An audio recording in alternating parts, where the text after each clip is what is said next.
All right. अब हम आ जाते हैं एग्जामिनेशन टेक्निक की तरफ। ठीक है।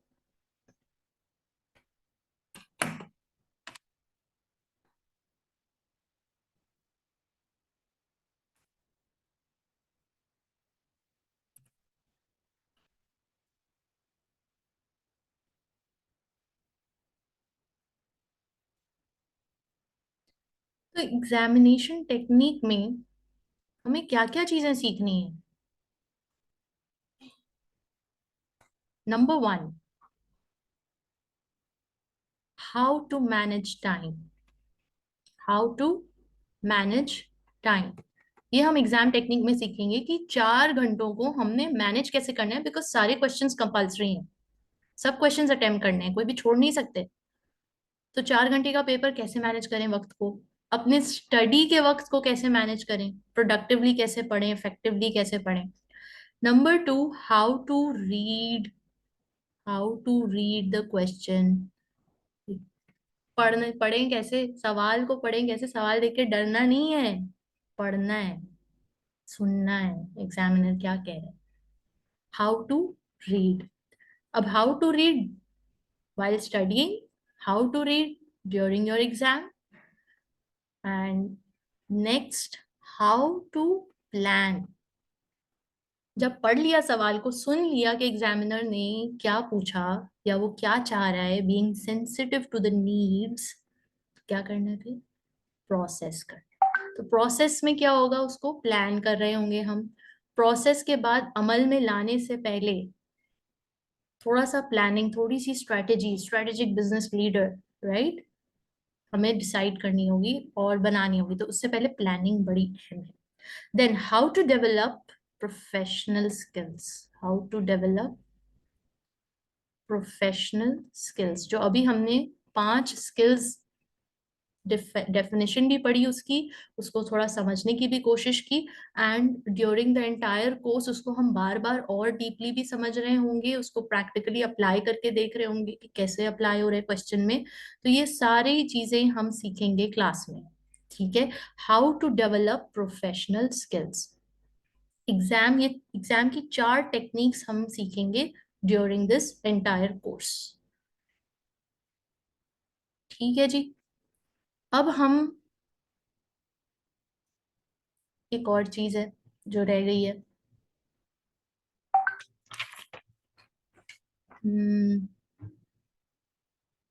राइट। एग्जाम टेक्निक हो गई है, अब हम आते हैं एग्जामिनर ने कमेंट्स क्या दिए। पास्ट एग्जाम होते रहते हैं, राइट। एसबीएल के काफी एग्जाम्स हो चुके हैं। तो मैं चाह रही थी कि आप लोग को जरा एग्जामिनर की राय भी हम देख लें कि एग्जामिनर क्या राय रखता है इस पेपर के हवाले से, कि आज तक स्टूडेंट्स की परफॉर्मेंस कैसी रही है, ताकि हमें सामने आ जाए ना कि ये मसलों को हमें जहन में रखना है और इसको मेक श्योर करें कि हम वो गलतियां ना करें। Can you see the screen here? Examiner comments. SBL is a new exam. ठीक है, अभी रिसेंटली इंट्रोड्यूस हुआ है ना। However, there are general points from other high-level discursive papers that can be applied to SBL। यानी एक बात तो तय है कि भाई ये कोई ऐसा इतना भी नया एग्जाम नहीं है, जो आपकी brought forward past ACCA knowledge है फ्रॉम F1, फ्रॉम F4, और जो अभी तक आप जितने भी एसीसीए के सब्जेक्ट्स पढ़ते चले आए हैं, जिसमें ऑडिट का भी है और ट्रिपल ए भी है, और इसी तरह आपको एक ओवरऑल जो बिजनेस का आइडिया मिला है इन तमाम सब्जेक्ट से को मिला के, वो सब इस पेपर में यूज होगा। वो सब एक इस एग्जाम को क्लियर करने में काम आएगा, आपकी एक्सपर्टीज। सो आगे बढ़ते हैं। In such papers the examiners have often commented that students had failed. Students fail क्यों हुआ? Due to not answering the question. Question को आंसर ही नहीं किया, मिस कर दिया क्वेश्चन, टाइम मैनेज नहीं हो सका, या डर गया, सवाल इतना बड़ा सवाल कौन पढ़े भाई, मैं नहीं दे रहा जवाब, आगे बढ़ गए। या उसने सोचा कि भाई ये क्वेश्चन तो मैंने ये कवर ही नहीं किया सिलेबस में, तो मैं इसको छोड़ रहा हूँ, वो पहले से ही, वो कहते हैं ना स्किप स्टडी, सिर्फ सिलेक्टिव स्टडी करके गया। ये भी बड़े मसले होते हैं बच्चों के। भाई बच्चा कोई नहीं है, सब स्टूडेंट्स हैं, हाँ। बच्चा कोई नहीं है एसबीएल में आके। फिर not pitching their answers at the verb level set. आ गई बात सामने। कौन सी बात? भाई आपने पॉइंट्स इधर उधर इधर उधर पिक कर लिए, इन्वेस्टिगेट भी कर लिया, सुन भी लिया, मगर उसको फिर पेश नहीं किया, इशू को रिजॉल्व नहीं किया, तरीके से प्रेजेंट नहीं किया, मार खा गए। मार खा गए। So not pitching their answers at the verb level set. और ये वर्ब लेवल सेट क्या होता है हम आगे पढ़ेंगे, फिक्र नहीं, सबर थोड़ा। Then a poor understanding of why something is done, not just how it is done। वही ना, शैलो, सुपरफिशियल, सिर्फ ऊपर ऊपर से पढ़ लेना या सिर्फ ऊपर ऊपर से चीजों को देखना, सुनना, समझना, उसकी गहराई तक नहीं उतरना, उसकी जड़ तक नहीं पहुंचना, मसले के जड़ तक, प्रॉपर डायग्नोसिस। वो कह रहे हैं कि उसकी अंडरस्टैंडिंग की कमी है कि ये क्यों हो रहा है। अगर कोई फैसला हो रहा है या अगर कोई बिजनेस प्रोजेक्ट ए में इन्वेस्ट करना चाह रहा है तो क्यों कर रहा है, या उसे क्यों करना चाहिए, उसके स्ट्रॉन्ग पॉइंट्स होने चाहिए। सिर्फ ये नहीं इसलिए क्योंकि मुझे अच्छा लग रहा है, इसलिए क्योंकि आजकल ट्रेंड है, इसलिए क्योंकि फैशन में है। ना बाबा, उसकी प्रॉपर लॉजिक, अंडरस्टैंडिंग, प्रिंसिपल, उसके पीछे का उसूल क्या है। Next, simply writing out numbers from the question. यानी कि स्टूडेंट ये समझता है कि एग्जामिनर ने क्वेश्चन दिया है और क्वेश्चन में से खाली तुम फाइनेंशियल चीजें उठा लो, यानी कि सिर्फ नंबर्स उठा लो कि इतने मिलियन का लॉस हुआ, इतने मिलियन का बैड डेट हो गया, इतना फलाना प्रॉफिट हो गया, फलानी चीज में इन्वेस्ट हो गया, बस वो निकाल के आप अगर सवाल के जवाब में वो लिख दोगे तो वो काफी है आपको मार्क्स दिलाने में। No no no no no, not at all. बल्कि कैंडिडेट्स मस्ट अंडरस्टैंड, क्या कह रहे हैं examiner, candidates must understand what the numbers tell. सुनो, बांसुरी क्या कहती है, अपनी जुदाई की शिकायत करती है। सिर्फ उसकी धुन नहीं सुनो, उसकी उसमें शिकायत सुनो, दर्द जुदाई का गम बयान करती है। तो ये जुदाई का गम जो बांसुरी बयान कर रही है, कौन सुन रहा है? रूमी। क्या हम और आप सुनते हैं? हम तो इससे धुन सुनते हैं, यहाँ से धुन निकाल देते हैं, खत्म। धुन थी, धुन बजी, धुन अच्छी थी, आगे बढ़ो। Eat sleep and repeat. Candidates must understand what the numbers tell. Numbers के पीछे कहानी क्या है, सिर्फ नंबर्स नहीं है कि 24, 25, 26, 20 मिलियन का लॉस हो गया, फलाना हो गया, बैड डेट हो गया, इतने का मशीन आ गई। भाई क्यों आई, किसने मंगवाई, इतनी महंगी मशीन की क्या जरूरत थी, क्या जरूरत थी? सोचो, नंबर्स के, नंबर्स क्या राज कह रहे हैं, कौन सी कहानी सुना रहे हैं नंबर्स, नंबर्स के पीछे की कहानी क्या है, उनकी दर्द भरी शिकायत क्या है अबाउट बिजनेस परफॉर्मेंस। नंबर जाहिर है बिजनेस की परफॉर्मेंस की कहानी, कोई दास्तान सुना रहे हैं ना। तो वो सुनने के कान पैदा करो, कान, और वो कान बसारत नहीं है, बसीरत है। वो कान सिर्फ सुनना नहीं है, लिसनिंग है। और लिसनिंग सिर्फ कानों से नहीं होती, ऑर्गेनिक कानों से नहीं होती, हमातनगोश होती है। क्यों होता है ऐसा कि जब छोटा बच्चा होता है, पैदा होता है, और वो क्या करते हैं, वो कैसे कम्युनिकेट करते हैं अपनी माँ से? लफ्जों में। वो तो सिर्फ रोता है, सिर्फ रोता है। अब उसके रोने का मतलब क्या है, वो कौन सुनता है और कौन समझता है? माँ। सब तो कह रहे हैं बच्चा रो रहा है, बच्चा रो रहा है, बच्चा रो रहा है। माँ कह रही है बच्चे को पेट में दर्द हो रहा है। माँ कह रही है बच्चे का भूख का वक्त हो गया। माँ कह रही है बच्चे का सोने का वक्त हो गया। माँ कह रही है बच्चे का पैम्पर गंदा हो गया। माँ कह रही है उसको किसी चीज ने काट ली है। माँ कह रही है अरे ये आपके साथ जाना चाह रहे गाड़ी में।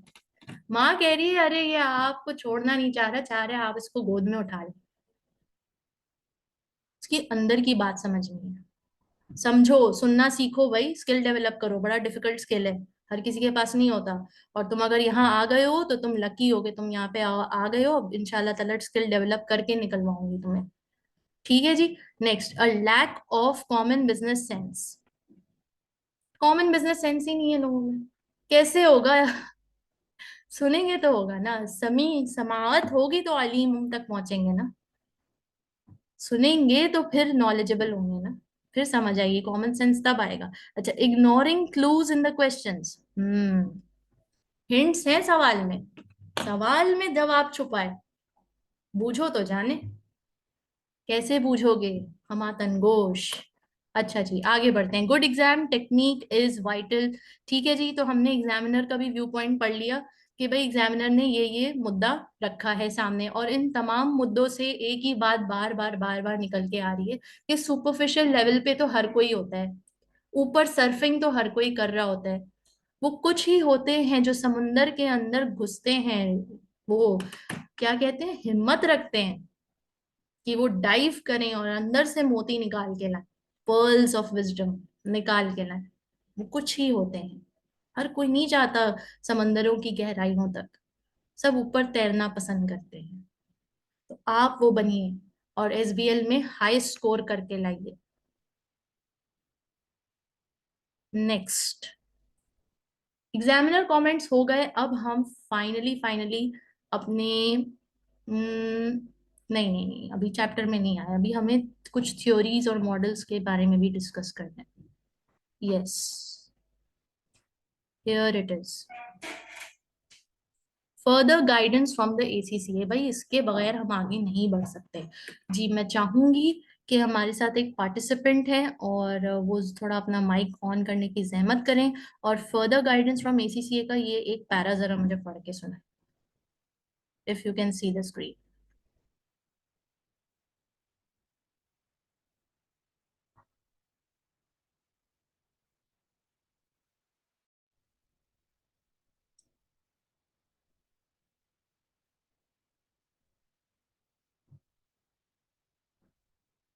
जी, हुसैन मेरे साथ है। Hussain, can you please read this para?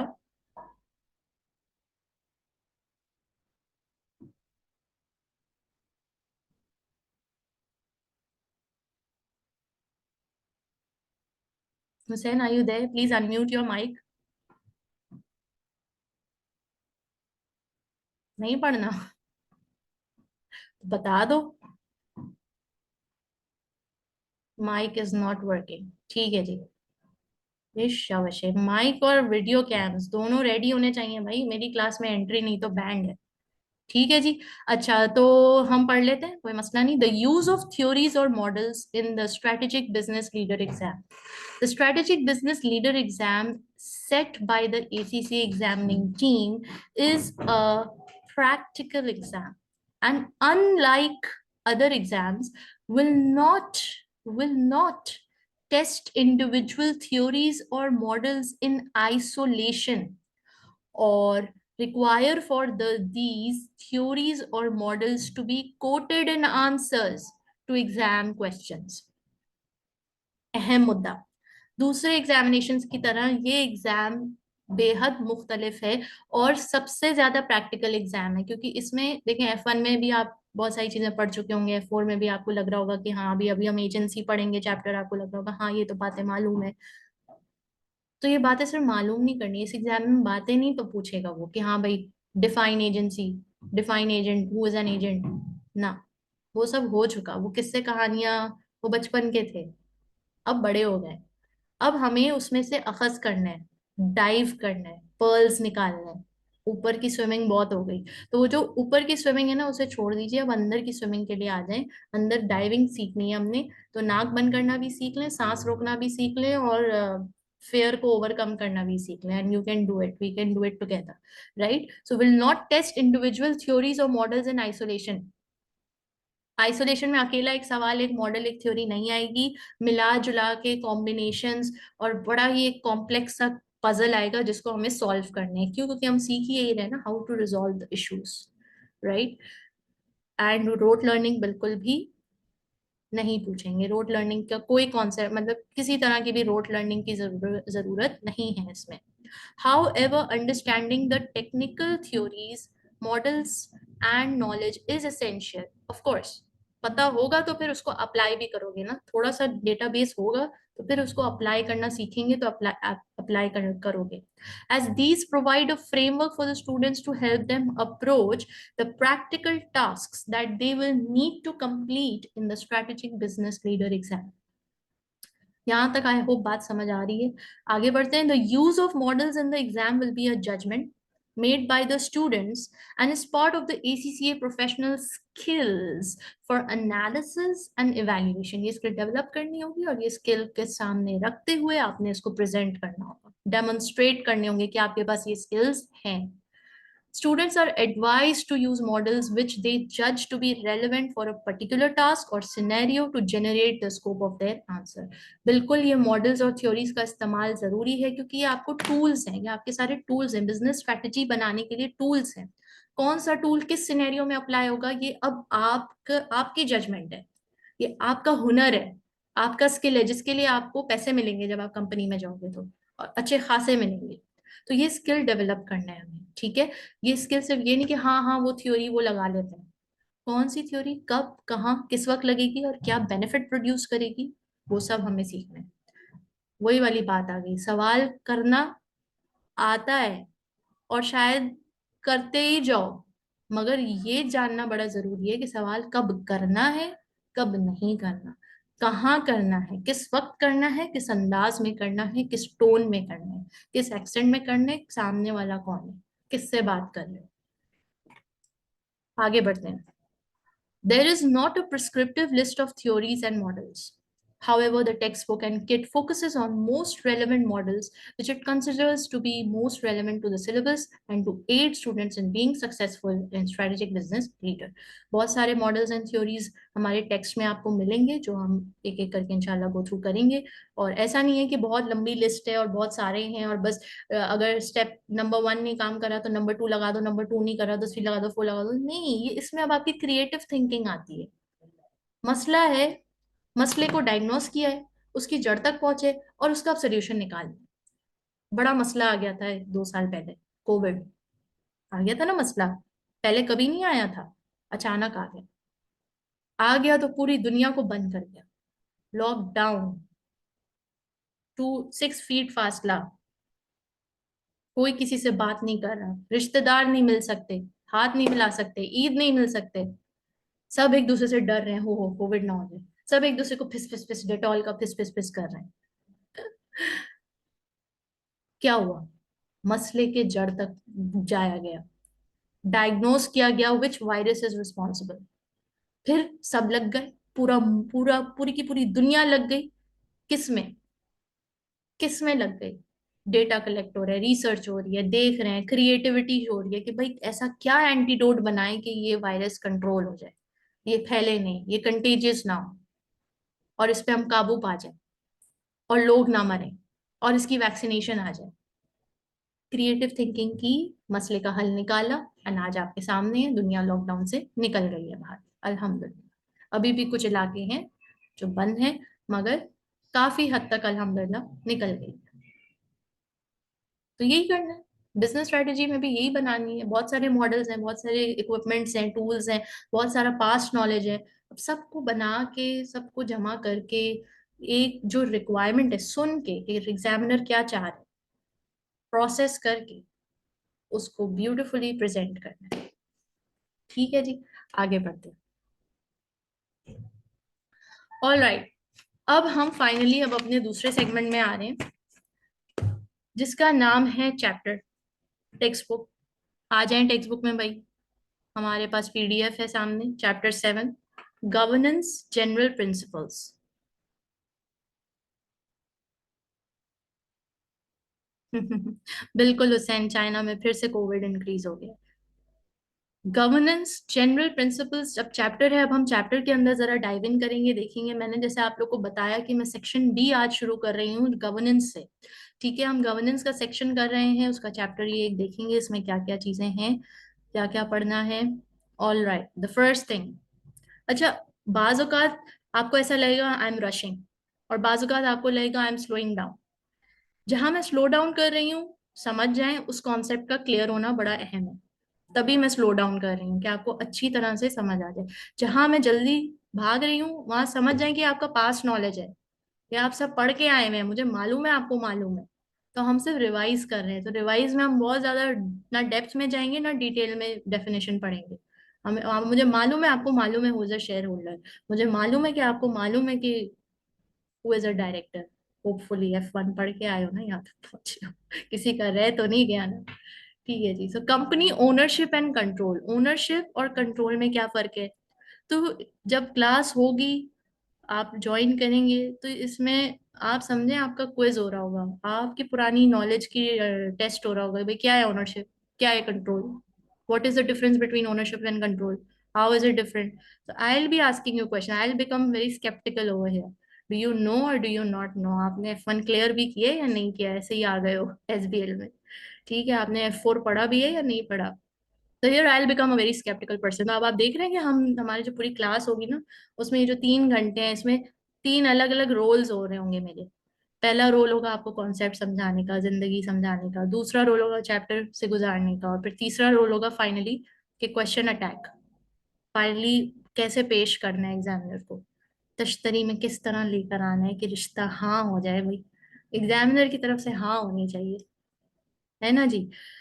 अच्छा जी, कंपनी ओनरशिप एंड कंट्रोल, उम्मीद है आप लोग को मालूम है। आगे बढ़ते हैं। ठीक है, सीधी सी बात है, कंट्रोल किस पे होता है? क्या जरूरी है जिस चीज पे कंट्रोल हो आपका, जो चीज आपके इख्तियार में हो, उस चीज की ओनरशिप भी हो? क्या ये जरूरी है?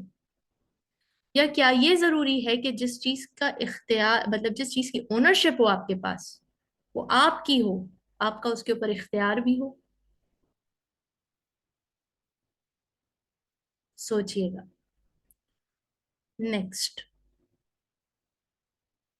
कंपनी के सिनेरियो में या कंपनी के पर्सपेक्टिव में ये कहा जाता है कि कंपनी की ओनरशिप और कंट्रोल कभी भी एक नहीं होता। ओनर्स कोई और होते हैं, कंट्रोल कोई और कर रहा होता है। ओनर्स कौन होते हैं? शेयर होल्डर्स होते हैं, मेंबर्स होते हैं, जिनको मेंबर्स भी कहते हैं, ठीक है। और कंट्रोल कौन कर रहा होता है? डायरेक्टर्स कंट्रोल कर रहे होते हैं, जो चला रहे होते हैं कंपनी को, जिन जो कंपनी के फैसले, कंपनी के लिए फैसले कर रहे होते हैं, उनके पास इख्तियार होता है, दैट इज कंट्रोल। और ओनरशिप, कि जिन्होंने अपना पैसा लगाया होता है, उसमें शेयर्स खरीदे होते हैं, इन्वेस्टमेंट की होती है, वो ओनर है। और जरूरी नहीं कि वो ओनर आके कंपनी को चला भी रहा हो, वो घर बैठा बैठा उसने सिर्फ पैसा लगाया हुआ है। ठीक है, बात समझ आ रही? चलें। अब इसमें खासा जो है ना, रीडिंग का काम है, क्योंकि हमने क्या कहा था, इंग्लिश मजबूत करनी है। और इंग्लिश में अगर एग्जामिनेशन देना है तो क्वेश्चन पढ़ोगे भी तो सही ना, तो इंग्लिश पढ़ने की रीड स्पीड भी फास्ट होनी चाहिए, नहीं तो टाइम कैसे मैनेज होगा? शाबाश। चलें, अब आप, आपका तो आज माइक है नहीं हुसैन साहब, तो इंशाल्लाह ताला कल की क्लास में कोई माइक और वीडियो कैम के बगैर ना आए। अपने नोट्स, अपने हाइलाइटर्स, हर चीज। तो ये चैप्टर रीडिंग होगी, तो मैं आज फिर चैप्टर रीडिंग पे नहीं जा रही, क्योंकि माइक ही नहीं है किसी के पास, मैंने खुद पढ़ पढ़ के थोड़ी पास करना है, आप लोग से पढ़वाना है और आप लोग के कॉन्सेप्ट क्लियर करने हैं। जी, याद आ गई, एजेंसी थ्योरी, मैनेजर्स चलाते हैं company on behalf of shareholders, जी हुसैन। ठीक है, तो हम चैप्टर इसी तरह हम गो थ्रू करेंगे, कुछ मैं सवालात आप लोग से कर रही होंगी, कुछ आप लोग रीडिंग कर रहे होंगे, एंड इस तरह से ये पूरा चैप्टर चलेगा। एंड फिर हम फाइनली इसके सवाल पे आ जाएंगे, और सवाल मैं आपको दिखा दूँ।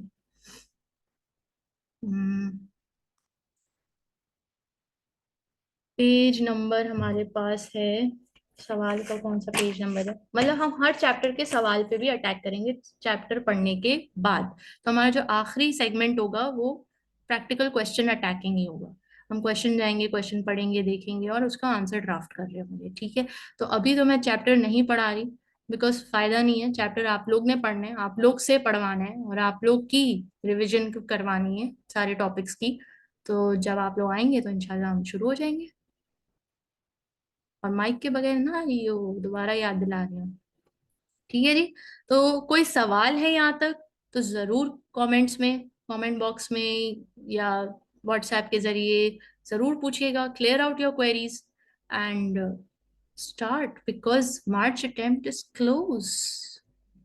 ओके, ठीक है जी, तो इजाज़त दीजिए मुझे, और आज की कहानी यहीं तक।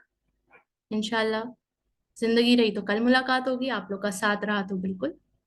शबा खैर, अल्लाह हाफिज। You're welcome, Hussein.